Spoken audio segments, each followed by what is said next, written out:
અવાજ જરા ઠંડીના ચમકારાની તો ખાસ કરીને ઉત્તર પશ્ચિમ ભારતની અંદર ઠંડીનો ચમકારો વધી ચૂક્યો છે। જમ્મુ કાશ્મીર, હિમાચલ પ્રદેશ, પંજાબ અને હરિયાણામાં ભીષણ કોલ્ડ વેવ ચાલી રહ્યો છે। ખાસ કરીને રાજસ્થાન, બિહાર, દિલ્હીમાં પણ હાલ કોલ્ડ વેવની અસર સ્પષ્ટ રીતે વર્તાઈ રહી છે।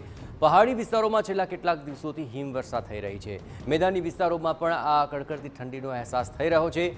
6 રાજ્યોમાં તો ઝીરો વિઝિબિલિટી અને વિમાની સેવાને પણ તેની અસર તેના કારણે થઈ છે। ઉત્તર ભારતમાં હજુ જોરદાર ઠંડી યથાવત રહેવાની શક્યતા વ્યક્ત થઈ છે।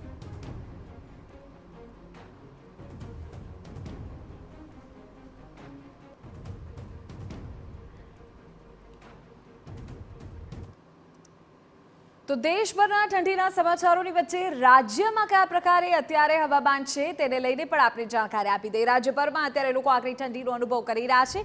રાજ્યના 17 જેટલા શહેરો એવા છે કે જેમાં 17 ડિગ્રીથી નીચું તાપમાન નોંધાયું છે।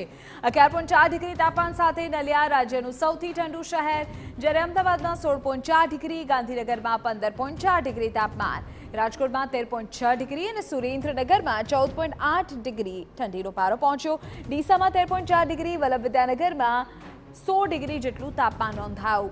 પવનોની દિશા બદલાતા હવે તાપમાનમાં ઘટાડો થયો છે। આવતીકાલથી હજુ પણ ઠંડીમાં વધારો થઈ શકે।